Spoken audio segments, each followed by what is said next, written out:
Olá, eu sou Eliane Duim, você está no blog Repertório Marketing Talks. O assunto de hoje é as marcas no ambiente digital. Seja bem-vindo!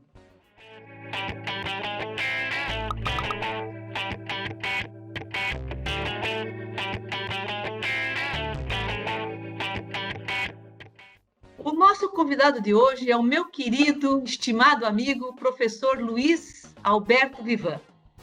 Publicitário, especialista em marketing, mestre em comunicação e linguagem e doutor em administração. Trabalhou em agências de publicidade, foi consultor na área comercial e de marketing no Sebrae e executivo em instituições de ensino superior. Atualmente é professor universitário e se dedica à docência nas áreas de comunicação e marketing. É um grande estudioso na área da comunicação, especialmente interessado no impacto das novas tecnologias em temas como comportamento do consumidor, gestão das marcas e publicidade e propaganda. Olá, Vivan, como está? Tudo bem?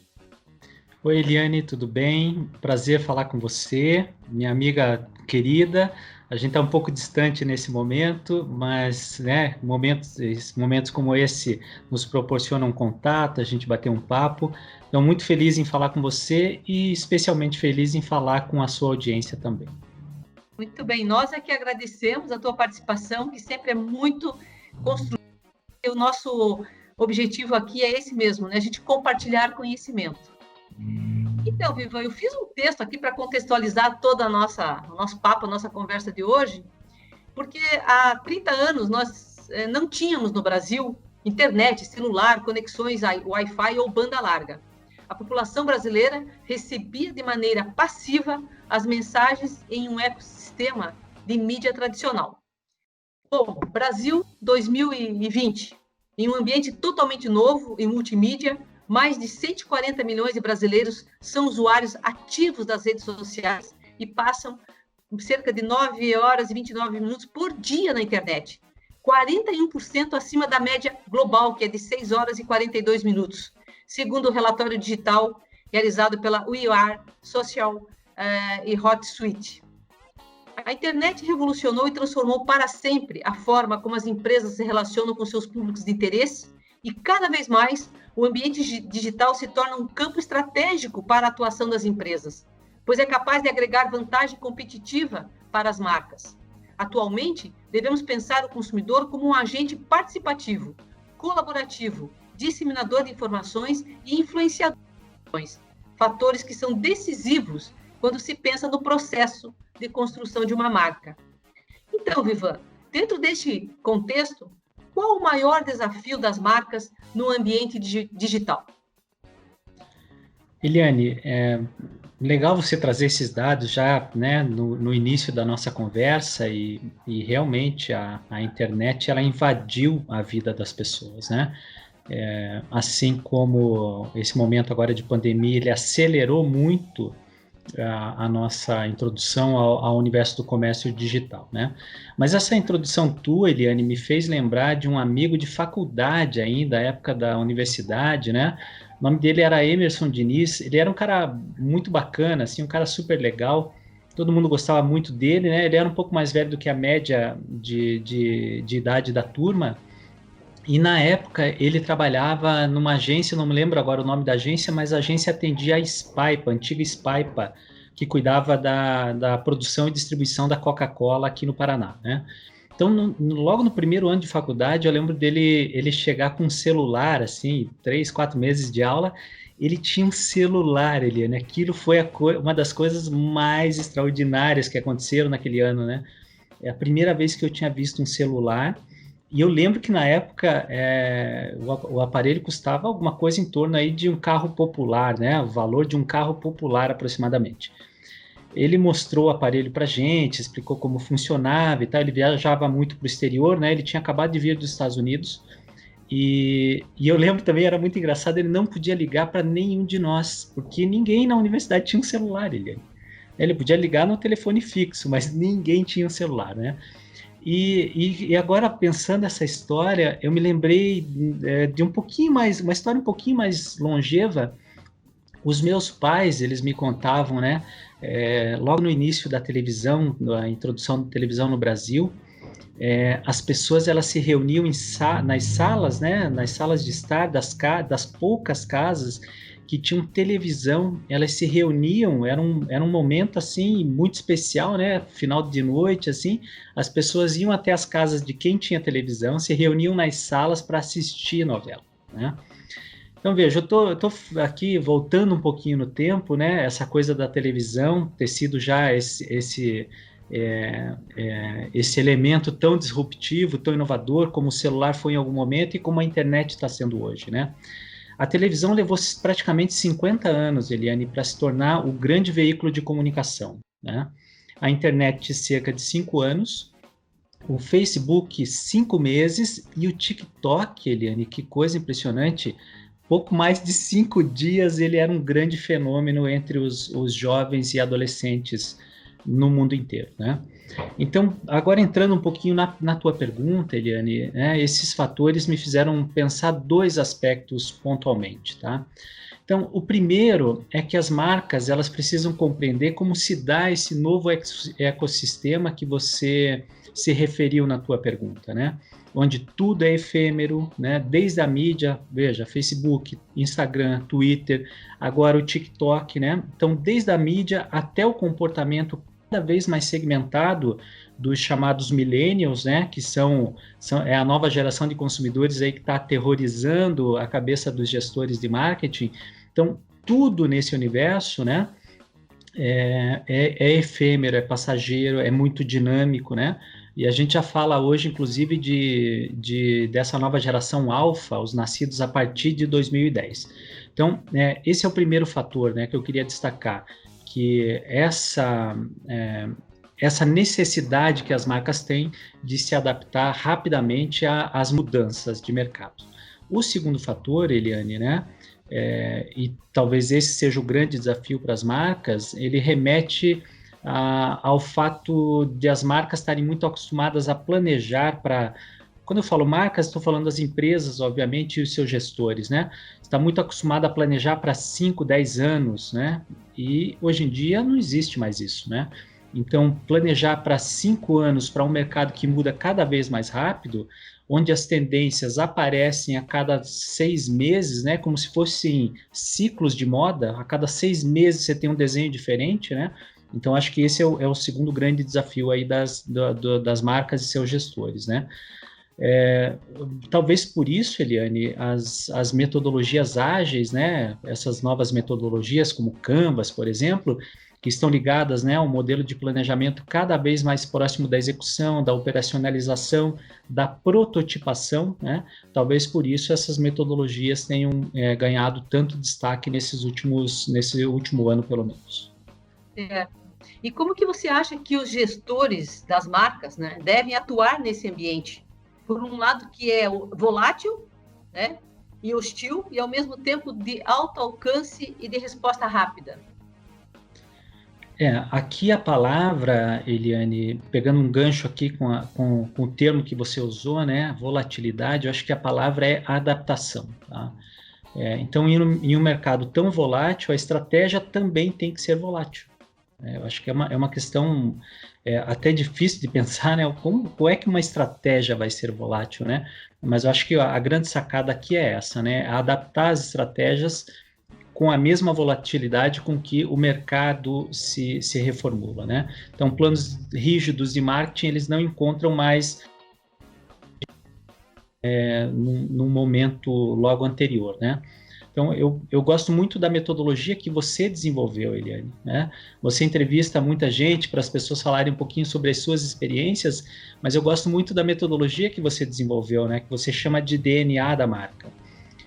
Por que eu gosto dessa metodologia, né? Porque ao mesmo tempo que ela circunscreve os limites os limites ou a delimitação do propósito, da identidade e do posicionamento da marca, ao mesmo tempo que ela está circunscrevendo esses aspectos, ela define um amplo campo de atuação, onde os gestores, respeitando, é claro, né, as principais diretrizes que compõem essas marcas, esses gestores têm liberdade para desenvolver ações de marketing mais condizentes com as demandas desses novos consumidores, né? Então, a tua metodologia, Eliane, no meu entender, é uma metodologia ágil de planejamento.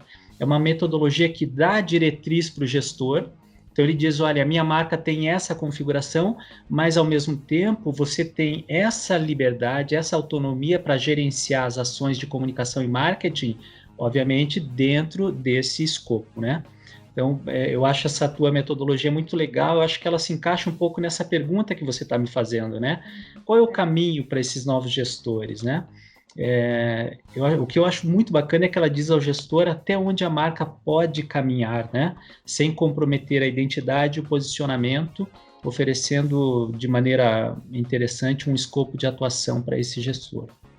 É interessante que você está falando, porque eu tenho feito bastante DNA por aí, agora online, né, inclusive, e os profissionais da área de planejamento, vou dizer on-life, mas principalmente o que trabalham na presença digital das marcas, eles dizem que uma vez que trabalham com o DNA da marca, não sabem mais planejar sem o DNA da marca. Porque eu digo assim, que bom, né, que o DNA se transformou numa ferramenta útil, né, para isso, porque ajuda também todos aqueles desafios que você falou e também para atuar nesse mercado, porque ele mostra o norte, porque você precisa do norte, apesar da volatilidade. Se você não tiver um norte para a tua marca, se você entrar nesse rolo compressor, você cria problemas para posicionamento de marca, consistência e coerência do que você quer para o seu negócio também. Sem dúvida. Não, sem dúvida, Eliane. Você está falando uma coisa que é essencial, né? Vamos pegar alguns exemplos bem pontuais, né? Você tem marcas que são nativas digitais, como a The Body Shop, né? Que é uma marca que tem uma consistência muito grande, um posicionamento muito legal, né? Essa coisa da preservação ambiental, é uma marca assumidamente verde, né? É uma marca que tem um propósito, então ela tem uma diretriz para a sua comunicação, né? Você tem marcas que estão pegando uma carona em algumas ondas, como a Skol, por exemplo, que, né, é uma outra forma de tratar a marca, né? Ela aproveita algumas caronas que algumas tendências estão proporcionando, alguns movimentos da internet. Então, de vez em quando, né, agora ela está se assumindo muito inclusiva em relação às questões de gênero, de raça, né? É muito legal isso, né? Eu acho que as marcas têm que apoiar esses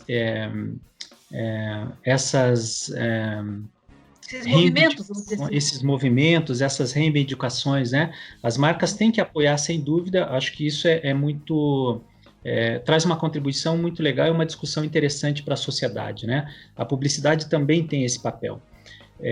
Mas veja, ela trabalha de uma forma diferente que a The Body Shop, né? Ela está pegando uma carona de vez em quando em um ou outro movimento, né? Diferente da The Body Shop, que tem uma diretriz, tem um horizonte. O que eu acho legal no DNA da marca é que ele dá esse horizonte e, ao mesmo tempo, ele dá essa liberdade para o gestor adaptar a realidade da marca às demandas, às necessidades do mercado, né? Perfeito, perfeito. Então, me diz uma coisa, assim, Viva, o universo digital desconstruiu as barreiras, né, que colocavam a marca como detentora da mensagem, dos fluxos de informação e, por vezes, até da percepção de valor por parte do público.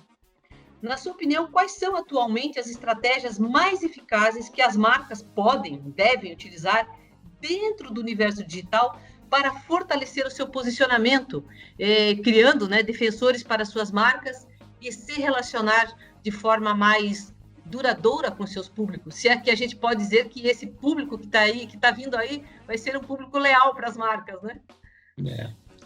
Não, eu acho que sim, Eliane. Eu acho que eles não são leais às marcas que nós éramos leais, né? Eu acho que essa é a mudança, né? Eu já me peguei conversando com alguns professores na universidade e alguns até questionando, os jovens de hoje não são leais. Eu parei e pensei um pouquinho, será que não são realmente, né?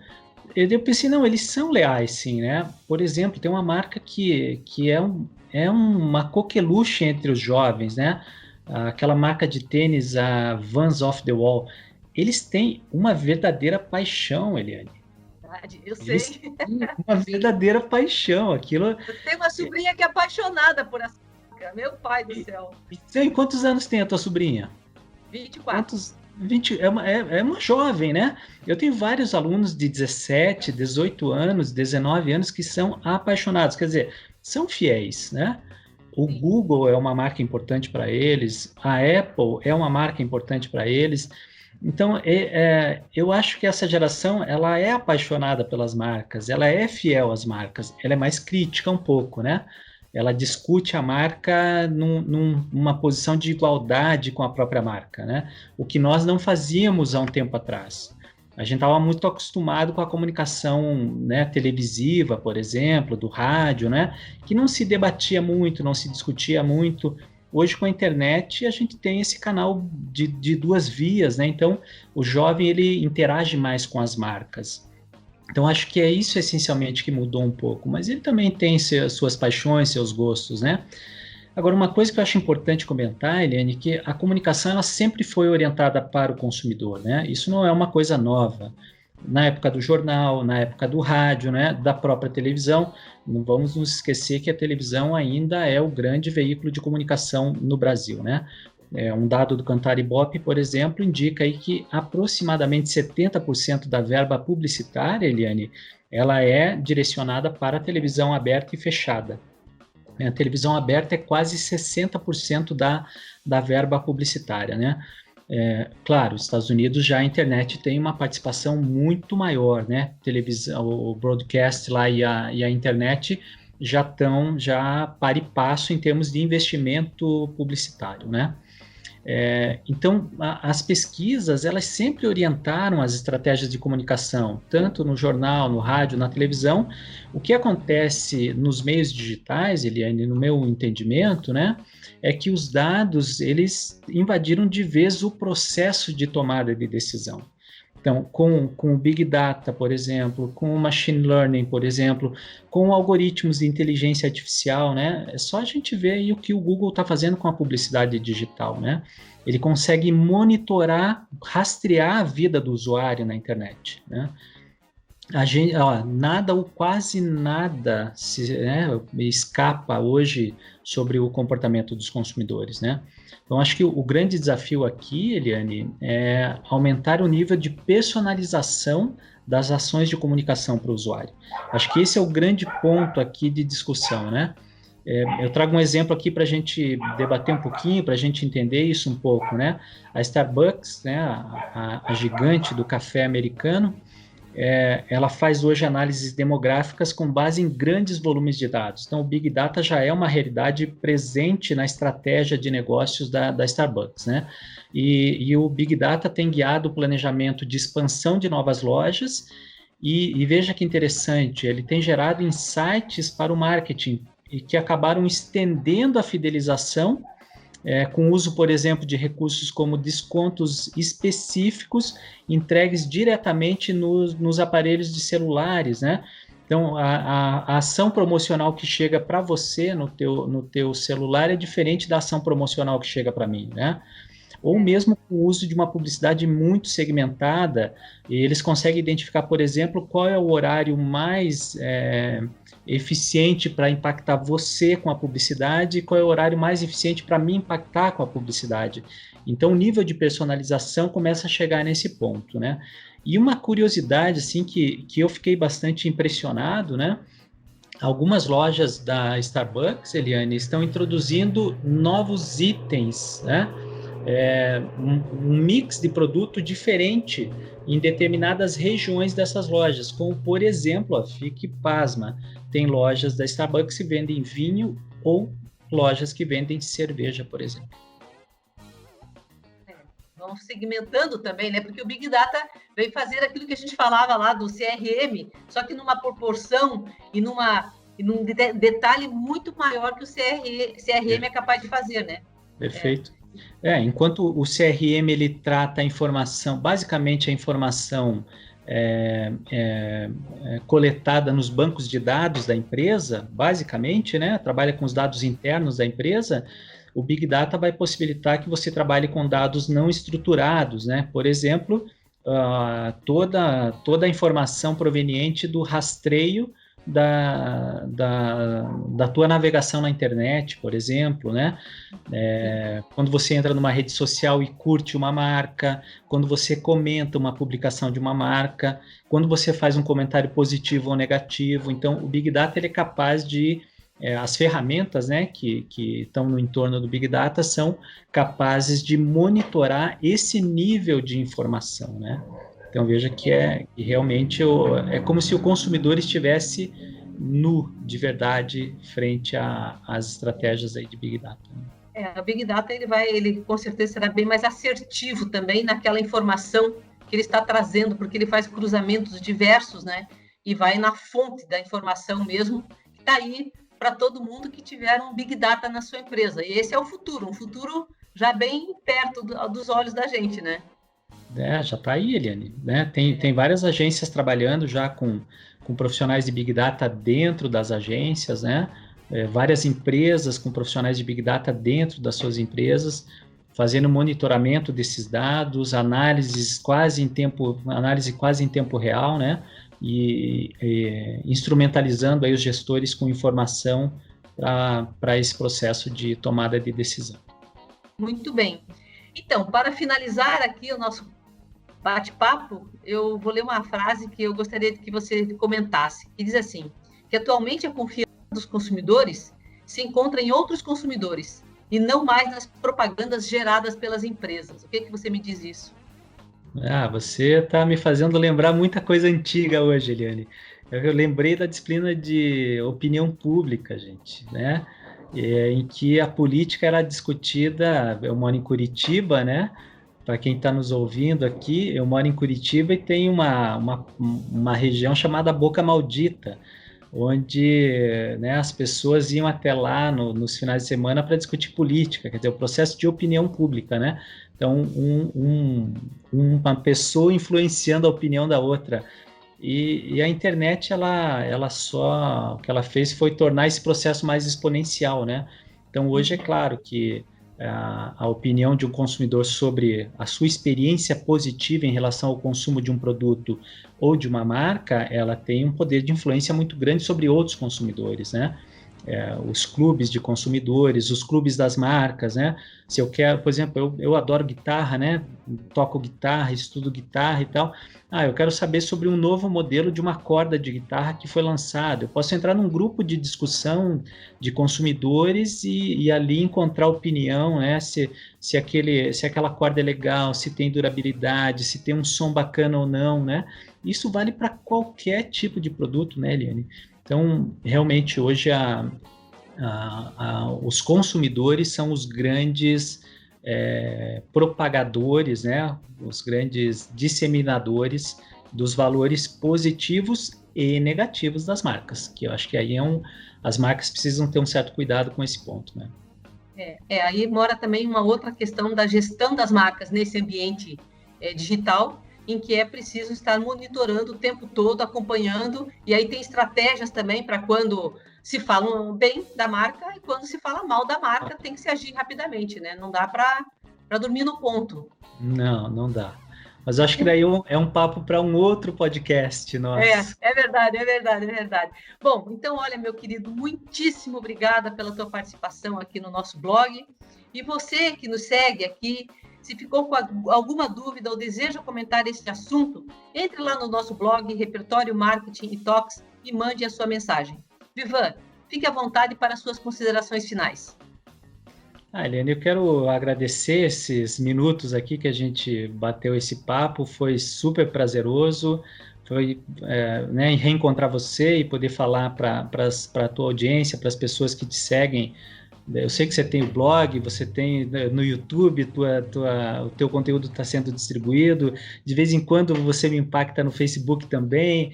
Então, para as pessoas que estão acompanhando, né, os teus conteúdos, as tuas publicações, quero agradecer também essa audiência, esse papo que a gente teve aqui.